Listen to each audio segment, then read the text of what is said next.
On se retrouve pour une nouvelle vidéo sur les statistiques. On va donc s'intéresser à ce que sont les statistiques, quel est l'intérêt, et on va essayer aussi de voir comment on peut étudier des séries statistiques, de quelle manière et qu'est-ce qu'on va chercher à faire spécifiquement quand on va étudier des séries statistiques. Alors, c'est quoi une série statistique tout d'abord ? Tout simplement, c'est un ensemble de données, d'accord ? Des données qui vont être associées à des valeurs en particulier. Et justement, on va avoir donc une série de données et on peut parfois avoir plusieurs données qui sont rattachées à une même valeur et on parlera donc d'effectifs à ce moment-là. Et pour vous donner un exemple concret tout de suite, imaginez par exemple que vous ayez par exemple une série de notes et un effectif, donc un ensemble par exemple d'élèves qui ont eu une certaine note.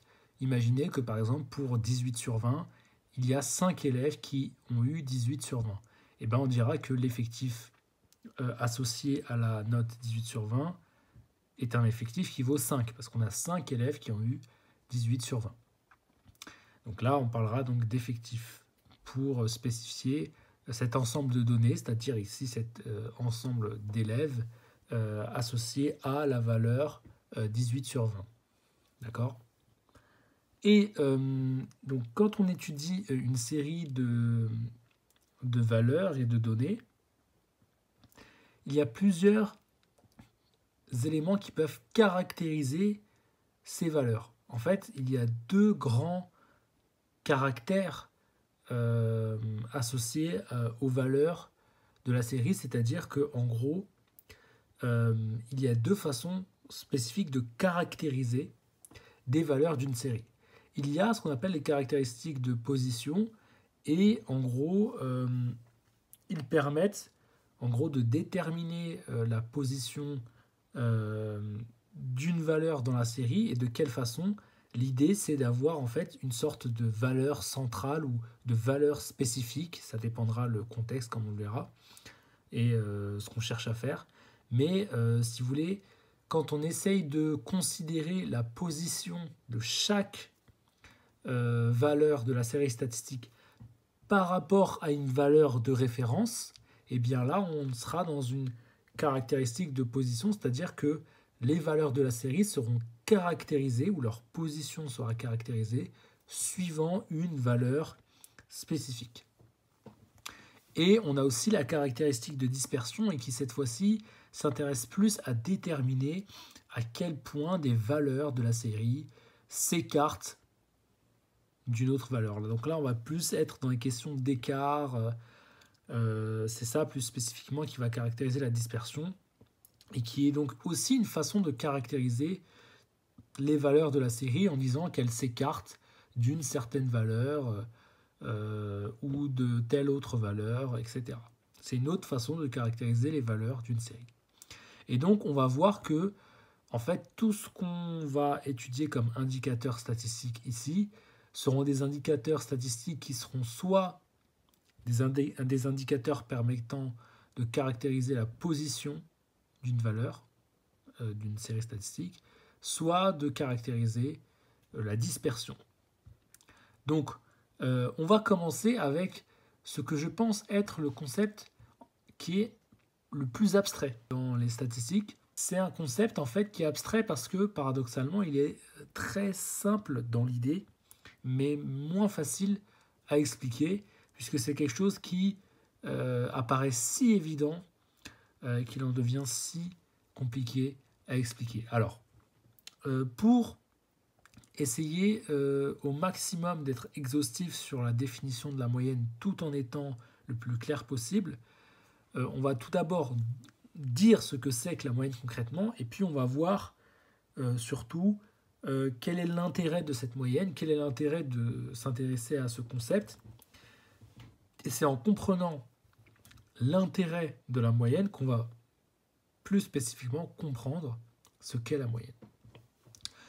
Donc la moyenne, en gros, on le définit comme un indicateur statistique qui exprime la valeur de répartition égale d'une valeur générale. C'est quoi cette valeur générale? De quoi on parle là? Quand on parle de valeur générale, on parle en fait de la somme de toutes les valeurs qui sont associées à chaque donnée de la série statistique. Donc vous imaginez par exemple l'exemple que je vous donnais, vous avez un effectif, vous avez différents effectifs d'élèves qui sont chacun associés à des notes en particulier, d'accord? Eh bien, l'idée, ce serait de faire la somme de toutes ces notes-là, par exemple, de faire la somme de toutes les valeurs pour en déduire une valeur générale. Et une fois qu'on a cette valeur générale, l'idée, ce serait de se dire, cette valeur générale, on va la redistribuer, en quelque sorte, de façon équitable pour chaque donnée de la série statistique. Et pourquoi on fait ça? C'est pour ça que je vous dis qu'en comprenant l'intérêt de la moyenne, on va mieux comprendre ce qu'est la moyenne. En fait, pourquoi on veut récupérer une valeur globale et la redistribuer de façon plus équitable?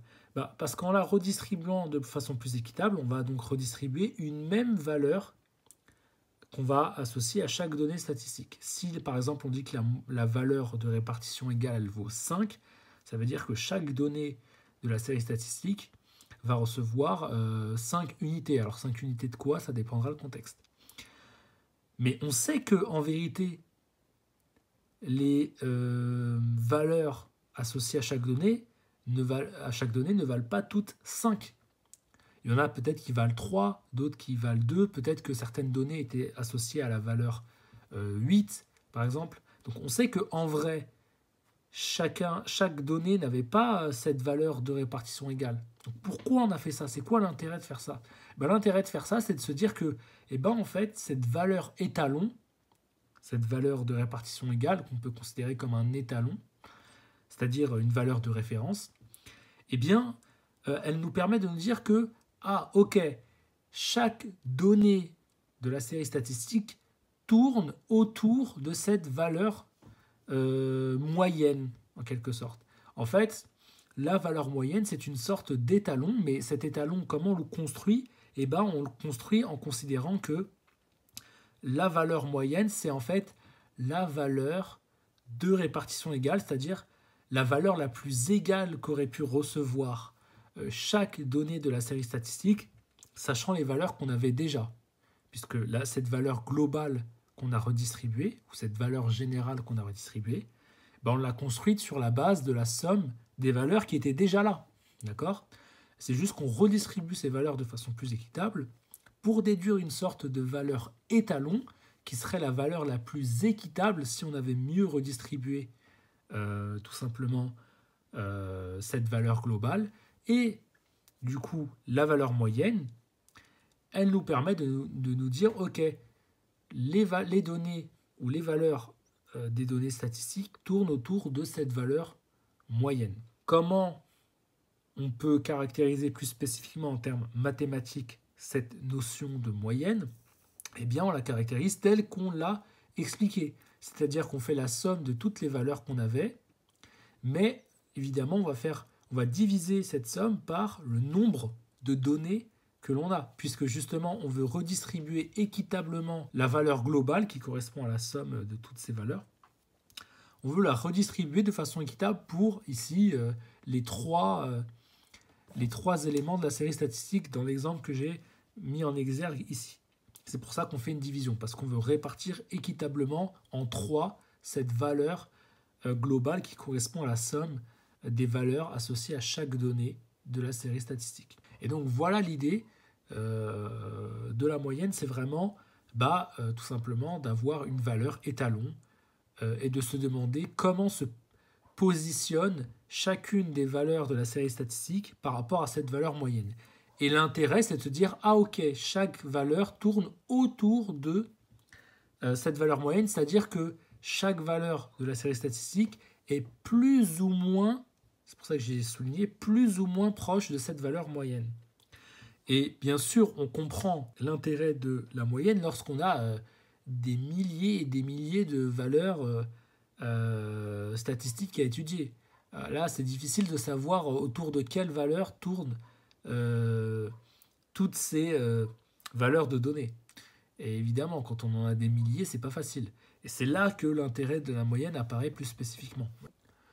Mais cependant, certaines données peuvent avoir plus de poids, c'est-à-dire plus d'importance que d'autres. Donc, par exemple, une donnée dont on considère que sa valeur est 2 fois plus importante. On va donc compter 2 fois plus cette donnée. Si on revient à la série statistique que j'ai montrée avant avec A, B et C, et les valeurs auxquelles ils sont associés, supposons donc que B est un poids de 2, donc on va pondérer B, c'est-à-dire qu'on va associer B à un poids, à un coefficient, qui va être le coefficient 2, c'est-à-dire qu'on va multiplier B par 2. On va le compter 2 fois plus, que ce soit au niveau de sa valeur, qui va être 2 fois plus présente, parce qu'on va la compter 2 fois, ou que ce soit au niveau tout simplement du nombre de fois qu'on va compter B. B, on va le compter 2 fois. On ne va pas juste le compter une fois. Donc ça, si on enlève le 2, si on enlève le coefficient qui pondère, on compte juste B une seule fois. Mais moi, je veux le compter 2 fois. Donc je multiplie par 2 le nombre de fois que je compte B. Et donc B va être considéré 2 fois. Et là, forcément, on voit que ça a un impact sur la moyenne par rapport à ce qu'on avait calculé juste avant. Parce que, tout simplement, B compte plus qu'avant, et donc forcément, ça a un impact sur la moyenne. Mais on a d'autres indicateurs qui nous permettent d'étudier une série statistique, notamment, par exemple, la médiane, qui est une valeur qui se trouve au milieu d'une série de valeurs ordonnées. Et donc là, par exemple, si je prends une série que j'ai appelée S, une série de valeurs, faut déjà que je l'ordonne, c'est-à-dire que je mette les valeurs dans l'ordre. Et après, il s'agit de retrouver la valeur qui est au milieu. Alors la valeur qui est au milieu, elle n'apparaît pas toujours forcément. Donc parfois, il faut la déduire. Donc là, en l'occurrence, je sais que là, j'ai 3 valeurs. Là, j'ai 3 valeurs. Donc ça se trouve quelque part là, la valeur du milieu, elle se trouve entre 2 et 3. Et comment déterminer ce qui se trouve entre 2 et 3 ?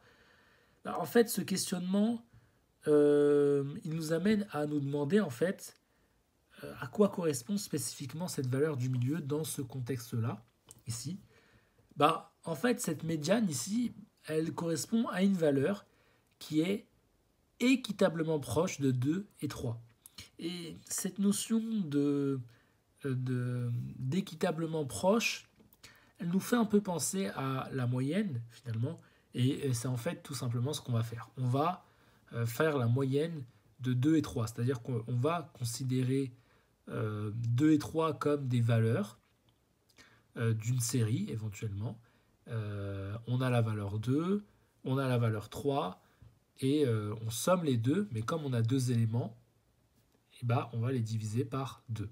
C'est comme ça qu'on fait un calcul de moyenne, je vous rappelle, vu ce qu'on a énoncé avant. Donc là, je fais 2 plus 3, divisé par 2. J'ai donc 5 divisé par 2, ça fait 2,5. Donc du coup, la médiane ici, ce serait 2,5. 2,5. Donc là, ça paraît évidemment facile, mais ce n'est pas toujours le cas. Là, on a pris des valeurs simples.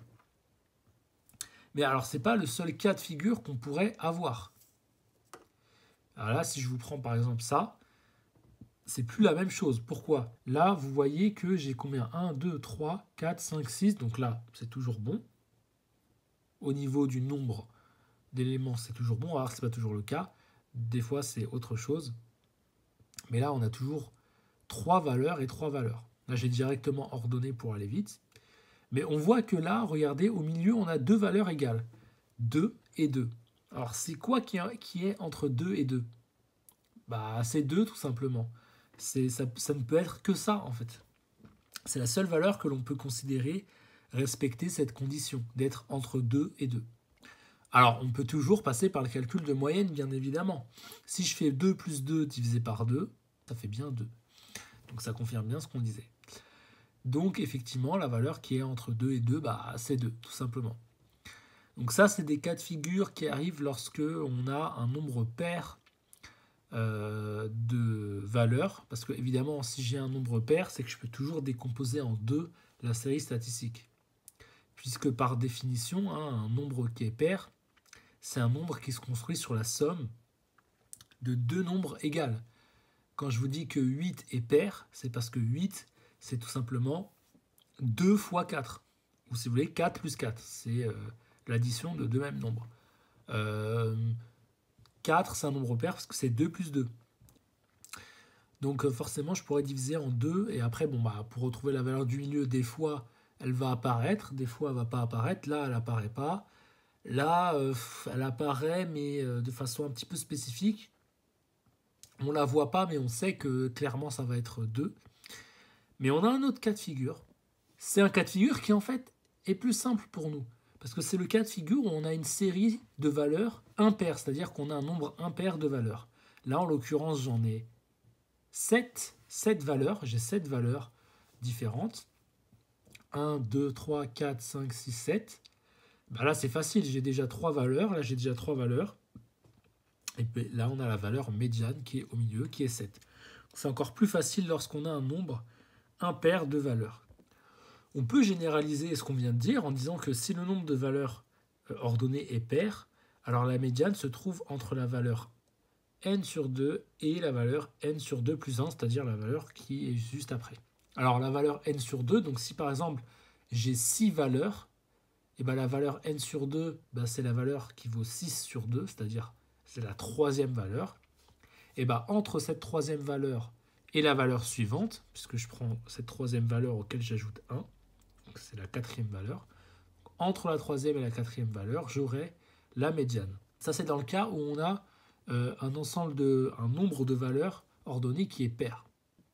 Et si on a un nombre impair, là, c'est un peu plus simple. On prend la valeur n plus 1 sur 2. On prend la valeur n plus 1 sur 2, c'est-à-dire que si, par exemple, j'ai 7 valeurs, par exemple, et si j'ai 7 valeurs, là, regardez, 7 plus 1, ça fait 8. 8 divisé par 2, ça fait 4. Et bien, la quatrième valeur apparaîtra comme tout simplement la valeur médiane. Et c'est exactement l'exemple qu'on a vu juste avant aussi. Je vous le remontre. Là, on a un nombre de valeurs paires. D'accord ? Là, j'ai la valeur. Donc, ici, j'ai 6 valeurs en tout. 1, 2, 3, 4, 5, 6. Je divise 6 par 2. Ça me donne 3. C'est-à-dire que là, je vais chercher la troisième valeur. Donc là, j'ai la première. Là, j'ai la deuxième. Là, j'ai la troisième. Et entre cette valeur et la valeur suivante, entre les deux, j'ai la médiane. Et là, j'ai 7 valeurs. Je fais donc n plus 1 divisé par 2. Donc n plus 1, ça fait 8. 8 divisé par 2, ça fait 4. Donc la quatrième valeur apparaît comme la valeur médiane. La première, la deuxième, la troisième, la quatrième valeur, c'est bien la valeur médiane. Et d'ailleurs, on voit que la médiane est une caractéristique de position. On parle bien de position, encore une fois, mais plus spécifiquement de position centrale. Et on se demande comment les valeurs de la série se positionnent par rapport à cette valeur médiane. Ah oui, c'est une caractéristique de position puisque finalement, ça nous permet d'avoir tout simplement une indication sur une valeur qui se trouve au centre d'une série statistique. Donc c'est encore une fois une position que l'on va pouvoir déterminer et on sait que du coup le reste des valeurs de la série se trouve soit avant, soit après cette valeur médiane. Et donc ça nous permet d'avoir une brève idée sur la position de ces valeurs-là, de ces autres valeurs. Alors on a un autre indicateur qui est l'étendue, qu'on n'utilise pas très souvent parce que c'est un outil qui reste assez approximatif. D'ailleurs, je vous fais une remarque dès maintenant. Quand on fait des statistiques, en vérité, l'approximation, si je puis dire, n'est pas vraiment tabou. Dans la mesure où on va faire des approximations. Quand je fais un calcul de moyenne, on sait très bien que quand je vais attribuer cette valeur moyenne à chaque valeur de la série, je sais que chacune des valeurs de la série, en vérité, ne sont pas toutes égales à cette valeur moyenne. Mais c'est une approximation qui nous permet d'avoir une idée. Et tant que l'approximation reste raisonnable, il n'y a pas vraiment de problème. Parce que justement, de toute façon, on ne peut pas rentrer dans le détail, surtout quand on a des dizaines de milliers de valeurs à étudier.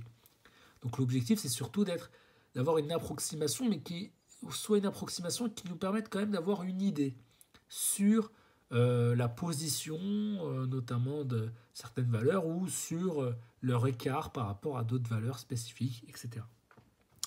Et donc, bon, c'est pas un problème qu'il y ait certaines approximations avec l'étendue, mais le truc, c'est que ce que l'étendue cherche à faire, il y a d'autres indicateurs qui le font un peu mieux, comme on le verra dans la suite du cours.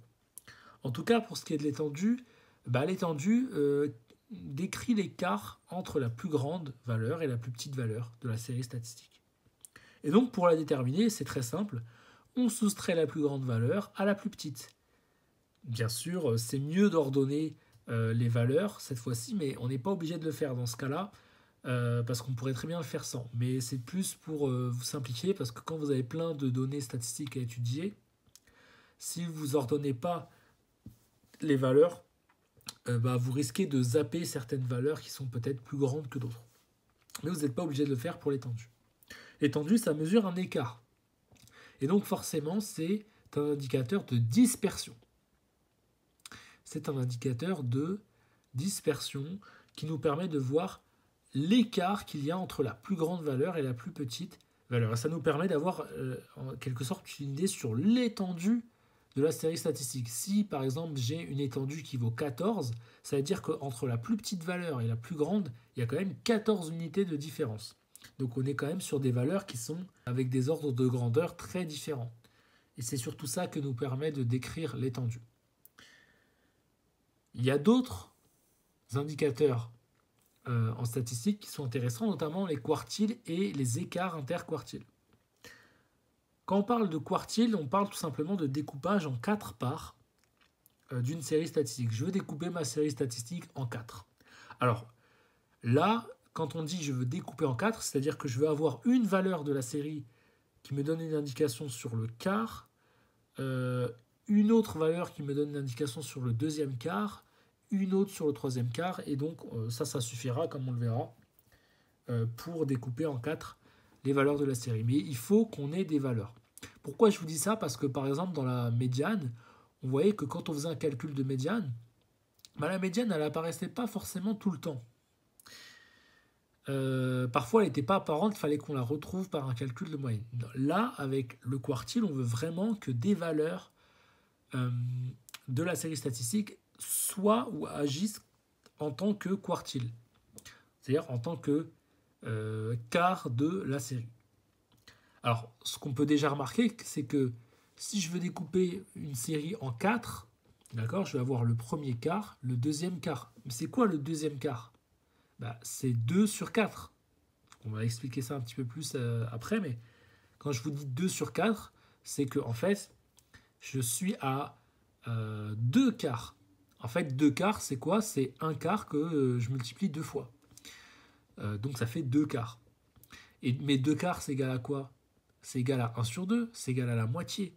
Ah, donc le deuxième quartile, c'est-à-dire le deuxième quart, ça correspond à la valeur qui est au milieu. Donc en fait, c'est la médiane. La médiane agit comme un deuxième quartile. Ok, alors c'est bien parce que du coup, on a déjà une idée sur le deuxième quartile. Mais comment déterminer le premier quartile? Comment déterminer le troisième quartile? Alors pour déterminer le premier, déjà je compte le nombre d'éléments que j'ai. Puis moi je veux savoir quelle est la valeur qui se trouve au quart de cette série de valeurs.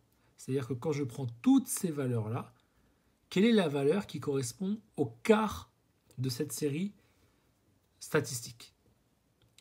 Et bien pour ça, c'est simple. Là, j'ai combien de valeurs? 1, 2, 3, 4, 5, 6, 7. La valeur qui se trouve au quart, c'est la valeur telle que, quand je fais 7 fois 1 quart, je retrouve donc la valeur qui se trouve, qui correspond au quart de la série statistique qu'on a ici. Donc, le truc, c'est que je trouve 1,75. Qu'est-ce que ça signifie 1,75? Ça signifie que la valeur qui se trouve au quart de cette série statistique, c'est la valeur qui se trouve à la 1,75e place. Et là, ça n'a pas vraiment de sens. Ça a du sens quand je vous dis la première place, la deuxième place, la troisième place, mais pas quand je vous dis la 1,75e place. Donc là, il semble y avoir un problème. Il n'y a pas de valeur qui se trouve à la 1,75e place. On a une valeur par contre qui se trouve à la première place. On a une valeur qui se trouve par contre à la deuxième place aussi. Et donc la 1,75e place, bah, elle est entre les deux. Mais en même temps, ça ne veut pas dire grand-chose. Donc c'est pour ça qu'on va, comme on va le voir ensuite, plus spécifiquement définir ce que ça signifie le premier quartile, le troisième quartile. Et on va voir qu'en fait, la définition que l'on va donner du quartile va nous permettre de faire ce que je vais faire maintenant. Quand je considère la deuxième place, eh bien la valeur qui se trouve à la deuxième place, c'est la valeur qui correspond au premier quartile. Alors là, vous allez me dire, oui, mais c'est pas exactement un quart, c'est un peu plus d'un quart. Mais justement, on va voir que ça ne pose pas de problème par rapport à la définition que l'on donne de ce qu'on appelle le premier quartile.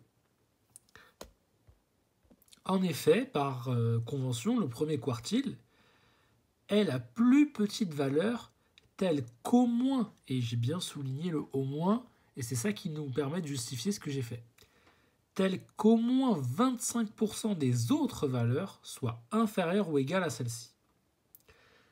Donc 1,75, c'est entre 1 et 2. Donc on va prendre 2, car on est sûr d'avoir au moins 25% des valeurs qui sont en dessous de la deuxième valeur de la série statistique. En effet, pour avoir 25% au moins, ça veut dire quoi? Ça veut dire que 25%, c'est une valeur minimale. Donc si j'ai plus de 25%, il n'y a pas de problème. Par contre, si j'ai moins, bah, je ne respecte plus la condition. Au moins, ça veut dire que c'est le strict minimum que je dois avoir, c'est 25% des valeurs qui sont en dessous de la plus petite valeur, telle qu'on ait justement au moins 25% des autres valeurs qui lui sont inférieures ou égales. Et donc, quand je prends 1,75, théoriquement, c'est la valeur qui représente 25%. Lorsqu'on a cette valeur, bah, la valeur qui est à la 1,75e place, c'est la valeur qui correspond au quart. Mais on a vu que ça n'a pas vraiment de sens de dire 1,75e, donc on a pris un peu plus. Comme ça, on respecte toujours la position. On ne s'écarte pas trop de cette valeur-là. Et donc, on retrouve finalement la valeur la plus petite possible, telle que au moins 25% des autres valeurs lui sont inférieures. Et là, on va retomber sur le chiffre 2 qui correspond donc à la deuxième place. Donc là, ça a du sens. Et donc là, on a concrètement notre premier quartile. Donc, suivant cette définition du quartile, effectivement, ça a du sens de faire ce qu'on a fait. Et vous aurez bien compris que pour le troisième quartile, bah, c'est la plus petite valeur telle qu'au moins 75% des autres valeurs lui soient inférieures ou égales. Et là, cette fois-ci, on prend le nombre de valeurs qu'on avait en tout, c'est-à-dire le nombre de valeurs de la série statistique, qu'on multiplie par 3 quarts. Ça va nous donner 5,25. Alors, juste avant de commenter ce résultat, qu'est-ce que ça veut dire chercher 3 quarts d'une valeur A?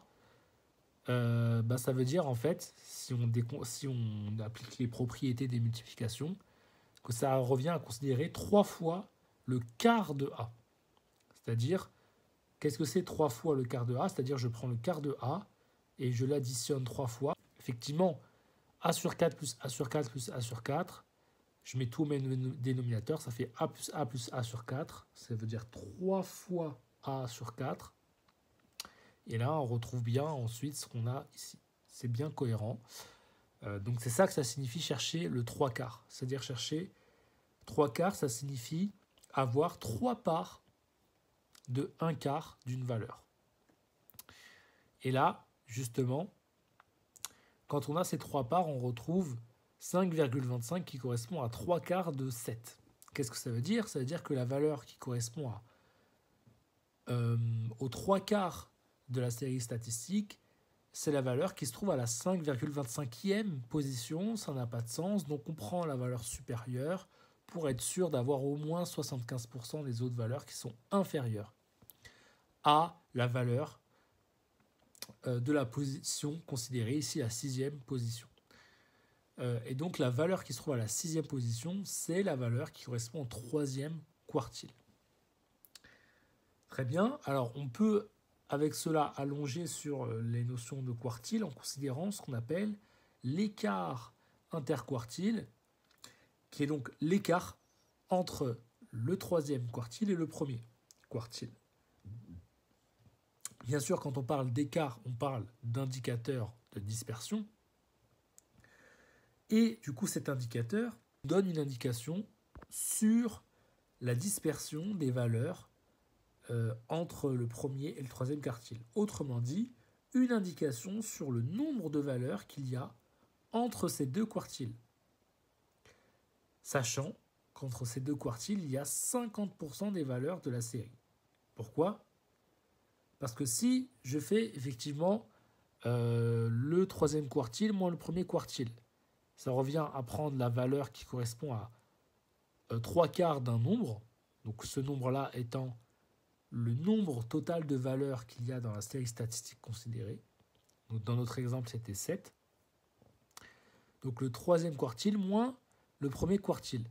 Effectivement, je mets tout au même dénominateur, je factorise par A, j'ai ça. 3 moins 1, ça fait 2. 2 sur 4, ça fait 1/2. C'est-à-dire, mais multiplié par 1/2, ça revient à diviser par 2. Et j'ai donc A divisé par 2. Et du coup, on voit que l'interquartile, ça vaut un résultat qui nous donne une indication sur la moitié des valeurs qu'on a, puisque A, ça représente le nombre total de valeurs qu'on a, et A divisé par 2, ça correspond à la moitié des valeurs qu'on a en tout. Et donc la moitié des valeurs qu'on a dans une série statistique sera nécessairement comprise entre le 1er quartile et le 3e quartile. Maintenant, la question, donc, c'est de savoir, on en a combien ? Suivant la série statistique, si j'ai 10 valeurs en tout, ou si j'ai 20 valeurs en tout, ou si j'en ai 40 en tout, je n'aurai pas le même nombre de valeurs entre les entre le 3e quartile et le 1er quartile. Et du coup, ça nous permet de savoir la dispersion des valeurs qu'il y a autour de la médiane et entre le 1er et le 3e quartile. Car je rappelle que la médiane, elle est comprise entre le 1er quartile et le 3e quartile. Elle se trouve d'ailleurs précisément entre ces deux-là.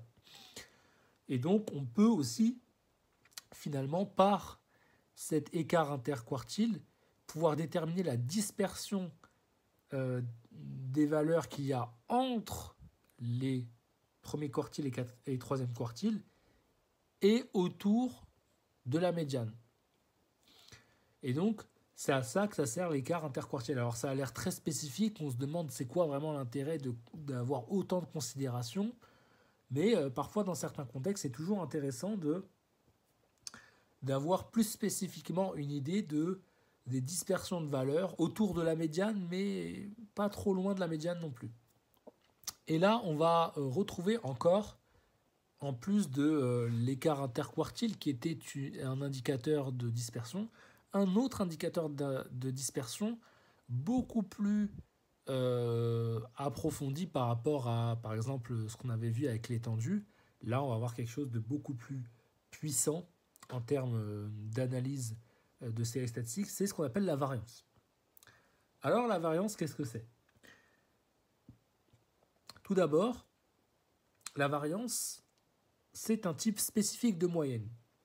Et là, ça peut sembler contradictoire avec ce que je disais, puisque j'avais dit que la moyenne, c'était un indicateur de position. Et là, je venais de vous dire que la variance, c'était un indicateur de dispersion. Alors, dire qu'un indicateur de dispersion est un indicateur de position, est-ce que c'est pas un peu bizarre ? En fait, on va voir que c'est pas un indicateur de position, la variance. Parce que c'est pas la moyenne, c'est pas juste une simple moyenne qu'on va faire. Regardez bien, on va faire la moyenne des écarts à la moyenne. Et là, c'est autre chose. Parce que qu'est-ce que ça veut dire la moyenne des écarts à la moyenne?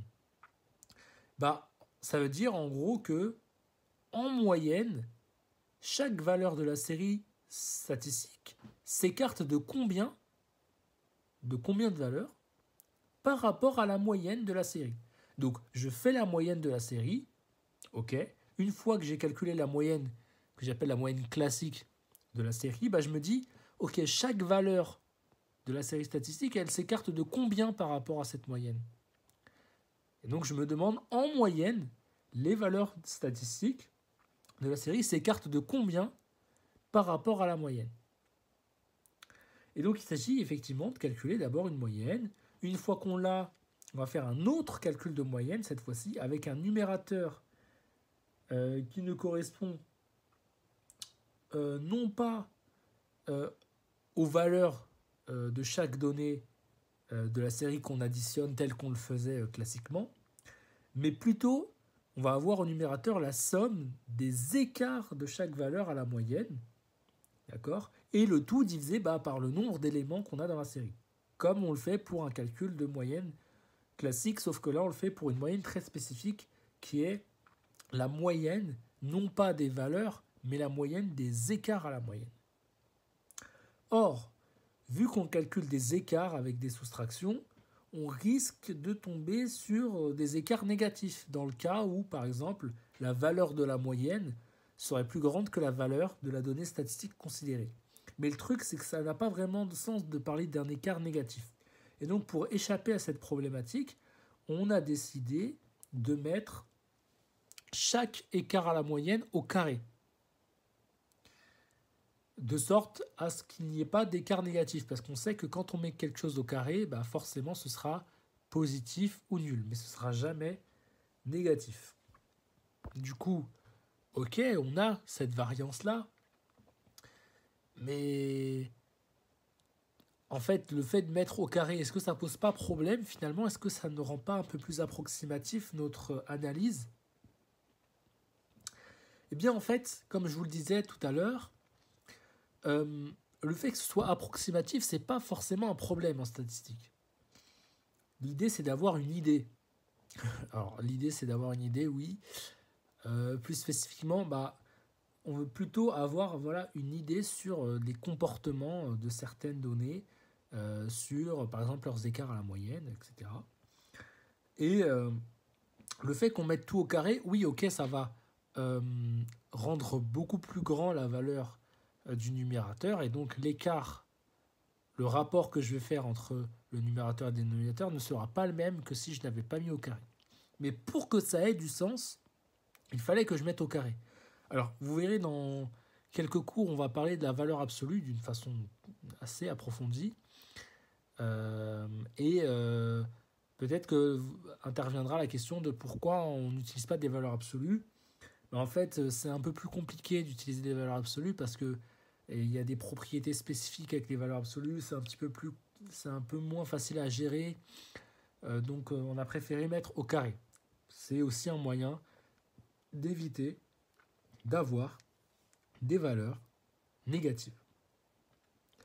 Le fait que ce soit approximatif, ça ne pose pas de problème. Parce que quand on fera ce calcul, on aura quand même une idée de, en moyenne, de combien chaque valeur s'écarte par rapport à la moyenne. C'est juste que ce sera un petit peu moins précis. On va quand même un peu compenser ça, mais pas totalement, vous verrez. Mais voilà, en tout cas, c'est ça qu'on appelle la variance. C'est vraiment cette idée de se dire, ok, en moyenne, de combien les valeurs s'écartent par rapport à la moyenne. Si elles s'écartent de beaucoup, c'est-à-dire que par rapport à la moyenne, il y a une énorme dispersion. Les valeurs sont, de manière générale, très loin de la moyenne. Si la moyenne, c'est 5, et que la variance, elle vaut, je ne sais pas moi, 10, ça veut dire qu'en moyenne, chaque valeur s'écarte de 10 unités par rapport à la moyenne. Donc ça veut dire qu'il y a une très très grande disparité de valeurs. Des valeurs qui sont peut-être très grandes, d'autres très petites, ou alors des valeurs qui sont très très grandes par rapport à d'autres valeurs de la série, donc on a une grande dispersion de valeurs. Mais on va quand même essayer d'un peu compenser ça, mais vous allez voir que ce n'est pas une compensation totale. On va tout simplement faire la racine carrée de la variance. On va dire, faire la racine carrée de la variance, bah, ça revient à mettre le numérateur à la racine, mais aussi le dénominateur. Et oui, vous voyez, ça ne compense pas totalement. Mais bien sûr, l'idée, c'est pas d'enlever les carrés ici, parce qu'on ne va pas mettre des carrés pour les enlever après, ça n'a aucun intérêt. Non, l'idée, c'est de un petit peu réduire quand même l'ampleur du changement qui a été apporté par le fait d'avoir tout mis au carré. Ça va quand même réduire tout simplement l'approximation qui a été faite du fait qu'on ait tout mis au carré. Mais voilà, ça va rester un peu approximatif, mais assez suffisant pour quand même avoir une belle idée des écarts de chaque valeur à la moyenne, et tout cela en moyenne. Donc, vraiment, c'est ça l'idée de l'écart type et de la variance. Bah, l'écart type, c'est simplement la variance mis en racine carrée. Et vous allez voir que ces notions de variance et d'écart type, on va les retrouver plusieurs fois dans d'autres chapitres, notamment en probabilité, comme vous le verrez. Mais là, on a vu les indicateurs statistiques peut-être les plus importants, les plus fondamentaux. Ils ne sont pas toujours évidents à appréhender, surtout pour ceux qui peuvent très vite être facilement définis, mais sans être trop bien définis non plus, comme la moyenne, c'est le cas qui est classique. Et si vous avez compris ça, vous allez voir que bah, ça va vous aider même de manière générale. En tout cas, j'espère que ça vous aura aidé.